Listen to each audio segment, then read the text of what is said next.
Today we have the pleasure to go to Chicago to meet Dr. Elizabeth Moore. Dr. Elizabeth Moore is somebody who never stopped when this crisis, and even though she has so much energy. Dr. Moore, welcome to the office. Thank you. Thank you. So I'm intrigued. How come you never stop? Well, I work for a federally qualified healthcare clinic, meaning we are like government affiliated. So we see a lot of patients with Medicaid, Medicare, patients that don't have any insurance, that kind of thing.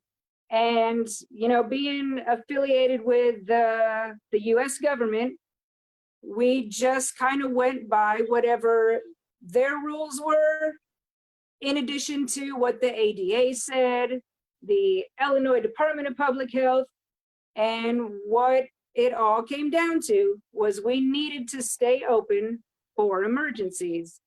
And part of the reason was they didn't want the local emergency rooms getting filled up with people that had an infected tooth or, broke a crown and it was hurting, that kind of thing. So we stayed open the whole time. Now things changed considerably. The doors were locked and patients had to call to gain access. They had to have their temperature taken, fill out a questionnaire, determining have they been out of the state, out of the country, have they had a cough lately? Do they think they've been around anyone with a fever? Like all these questions. And once we determined that, as good as we could tell, they didn't have coronavirus, then we would let them in the building. So after 3 months, is there anybody from your staff who went sick? No, there is not. Now, since we were only seeing emergency patients for about 2.5, 3 months, some of the assistants had the option to take a layoff. So we had a real bare crew there. There weren't a whole lot of extra people running around, and we were real tight with who we let in the building. And how does it feel to be useful? Because most of us dentists were forced to just sit home and watch. Well, that was very nice. Yeah. Although at the same time, it was frustrating having to still turn patients away, because even if they passed all of our temperatures and, paperwork and all that, if they got in there and we determined it was not really an emergency, right? Like they had a filling that came out, but it doesn't really hurt. We would still have to go ahead and turn them away and say, no, we can't do any fillings because of the aerosol spray. And, all we can do are dire emergencies. So it was very frustrating, that part of it, but it was nice to be able to leave the house every day, right? My husband was here with our 2 kids. He's been here the entire time. And, that kind of gets old too, just being stuck at home. You can't go anywhere. So I did have it better than I think a lot of people had it during this. We kind of jump into the subject right away, but let's go back a little bit. I completely forget to ask you to introduce yourself. Oh, sorry. I am Dr. Elizabeth Moore. I'm a general dentist. I'm practicing in public health in the southern end of Illinois. So Chicago and then go south. And what amazed me, it's you stay active on duty. And the way we met, it's because you're one of the organizing member of a global summit, helping dentists to come together to connect. How can you even make sense of both of them? Because people were reinventing themselves while they were at home. You were at work. Yeah, it's true. In all fairness, we did not have a lot of patients. So I was able to get a lot of online CE done when normally I would have been seeing patients. And it did give me a chance to connect back up with the Global Summits Institute. And, you know, Dr. Shaw is great. So having a chat with him every so often is just not really, not too bad. I can't comment on that. Right. But going through this crisis, what do you think you have learned as a human being and also as a dentist? Oh, man. Well, I have learned just how much people can come together to help. That's been pretty amazing seeing, I don't know, seeing people go out to like nursing homes and bringing food, that kind of thing, and making sure that the students that are out of school have internet access still and food to eat, right? So that has been really nice seeing how people can come together.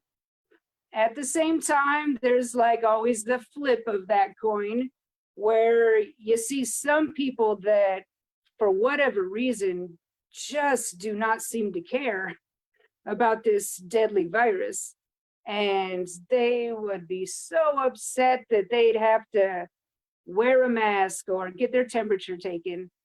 And that amazed me a little bit, right? Because those aren't difficult things to really do. They don't put you out all that much, but there were some people that were so upset by it. So there's, you know, humanity, there's always the double side.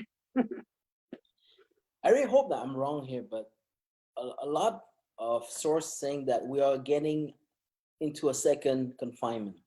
And going forward, now that we've tasted the first one and the aftertaste is still in the back of our throat, what would you do differently to try to avoid the mistake of the first one? Right. Golly, what can I do? Doctor, what can right? what can you do? What can I do, right? I think some of the things that we will probably have to make sure if this does come around again is figuring out how we can get PPE. Because since this started, we've been trying to order masks and gowns, and every single order we put in is on back order.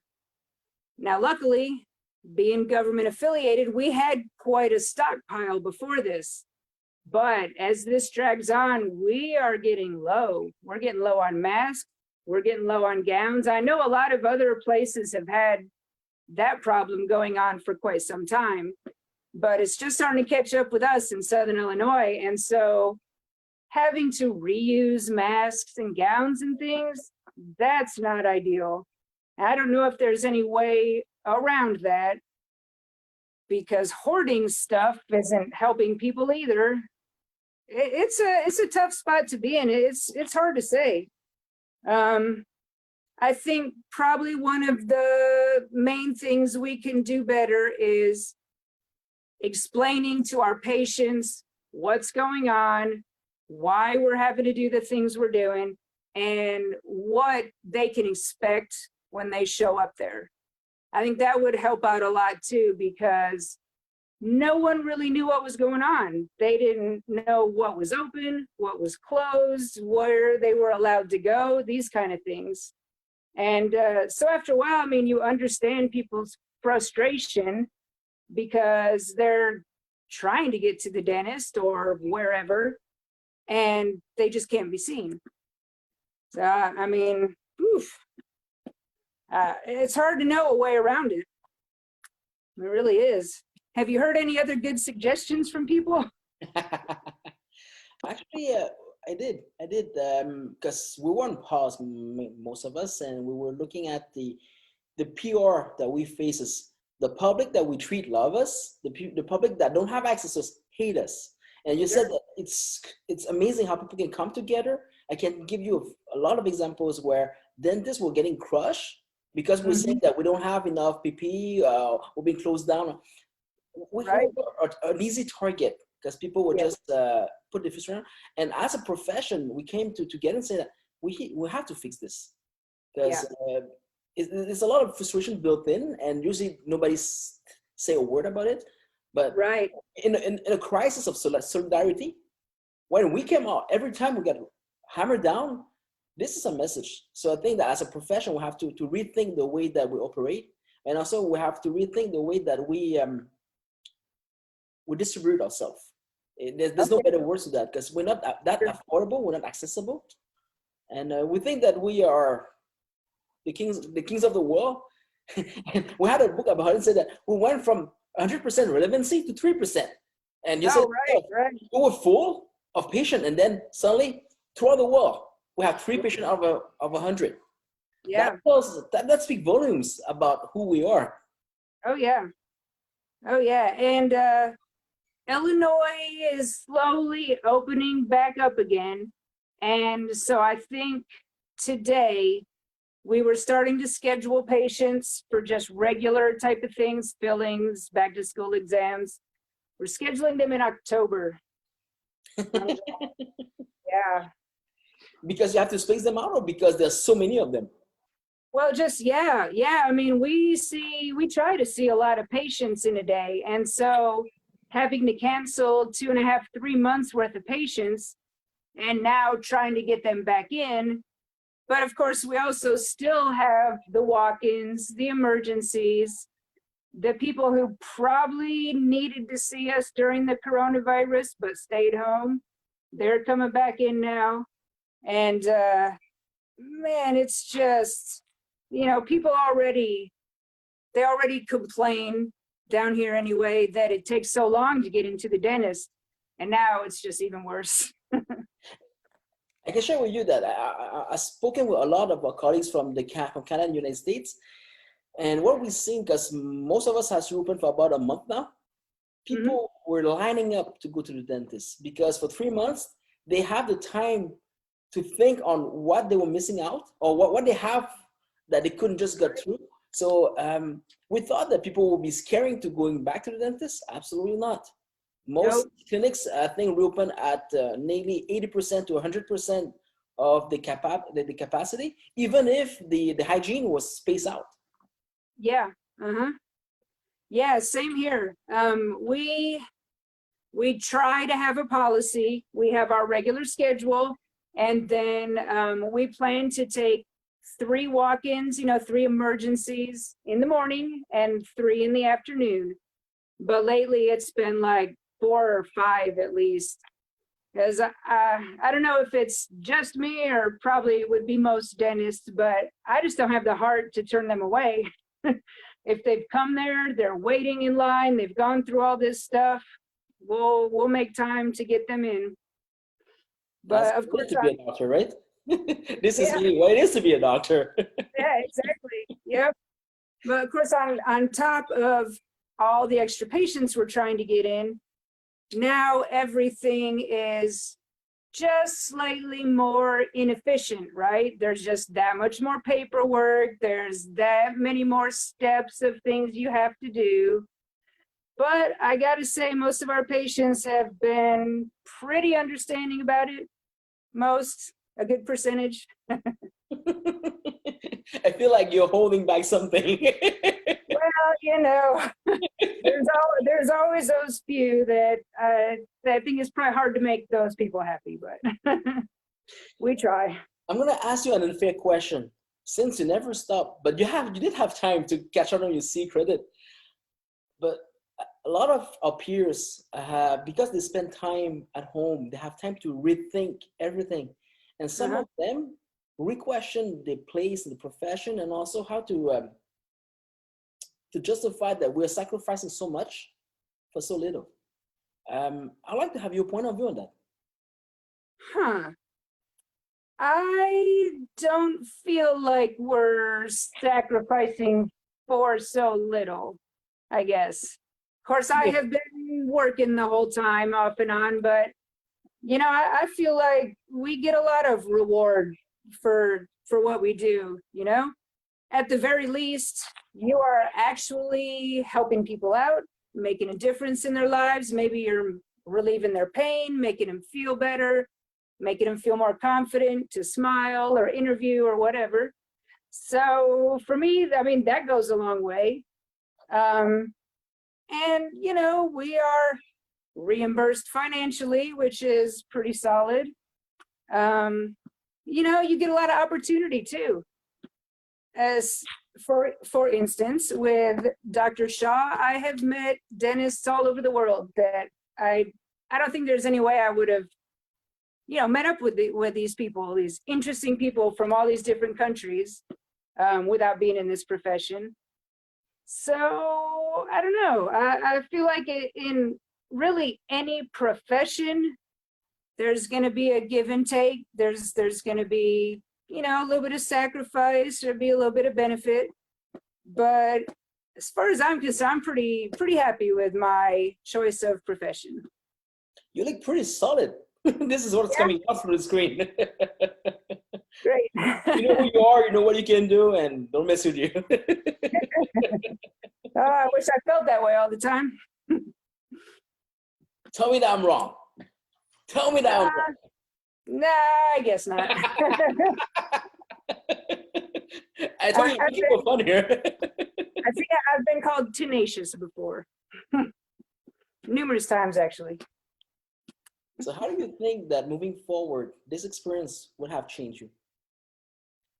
Wow. Yeah, this is like nothing I've seen in my life. I never would believe that, people in North America would be walking around with masks on. I never in a million years thought that schools would be shut down. Grade schools, high schools. Boy, that sure gave us a little insight, homeschooling the kids for a month or so. That was something. Gosh. You're so happy you escaped from that.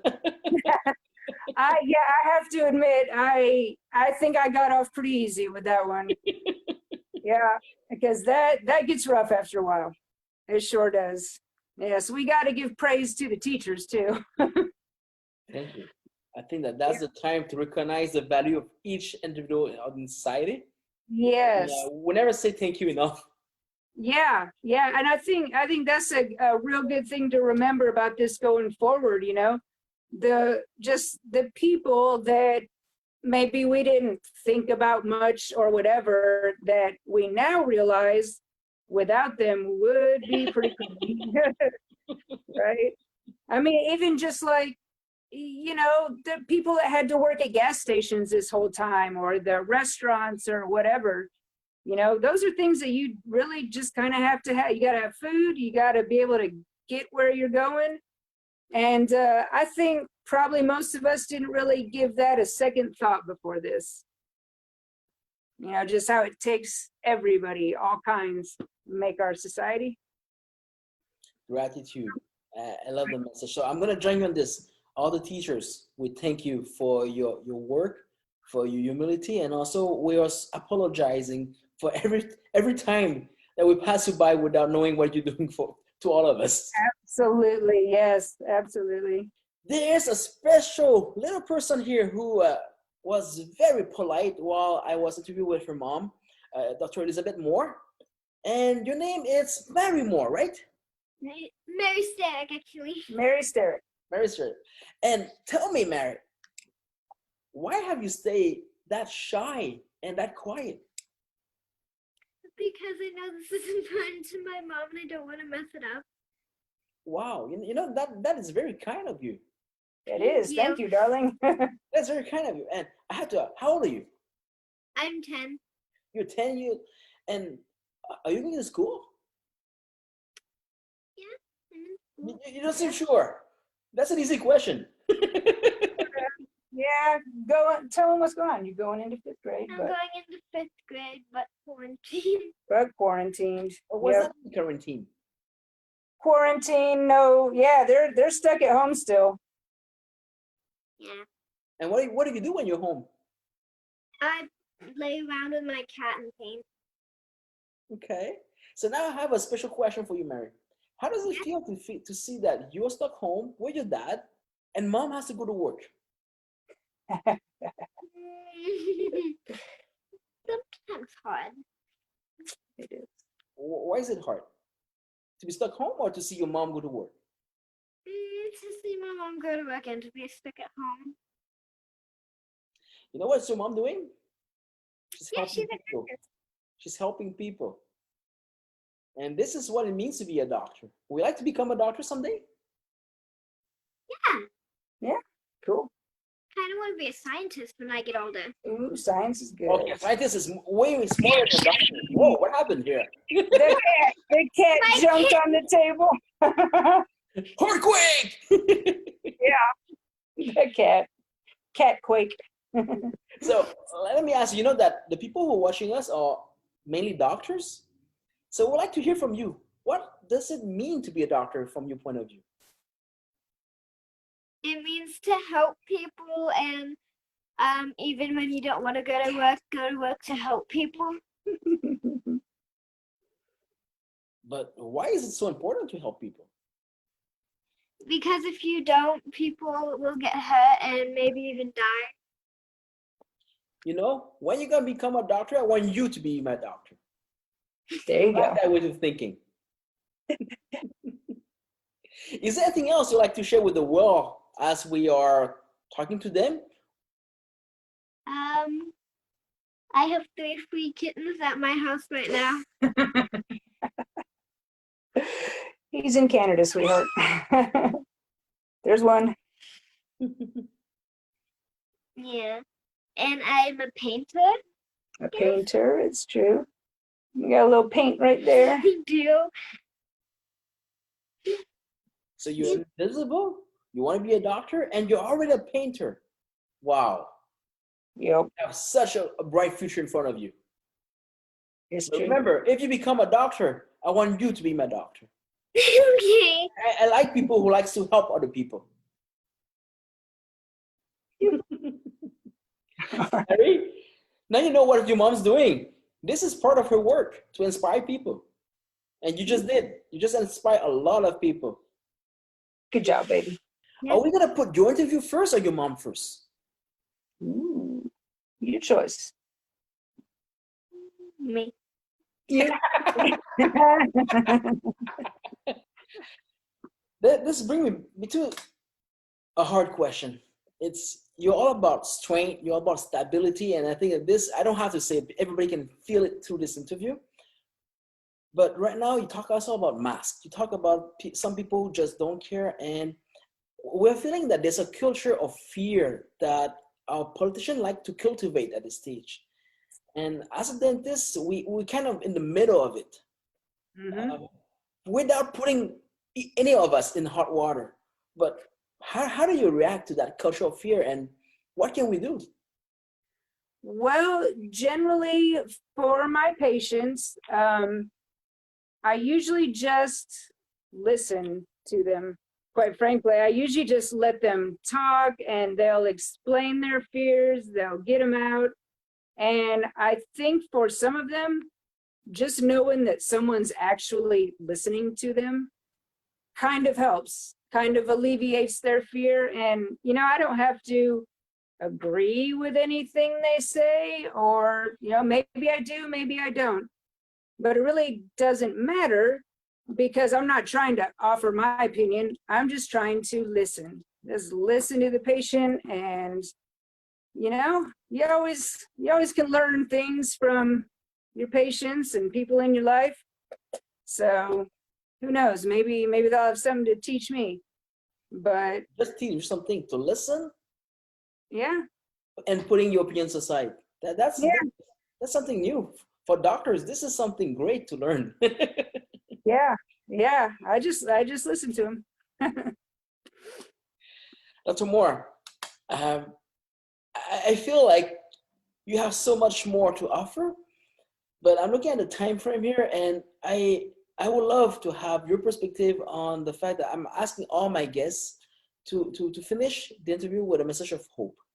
A hope for society, a hope for profession. So what would be your message of hope to all of us?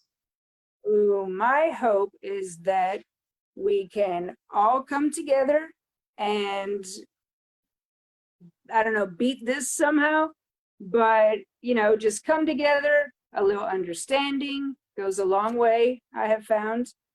And, you know, I hope that we can come out of this with people realizing that we need all sorts of folks in our society.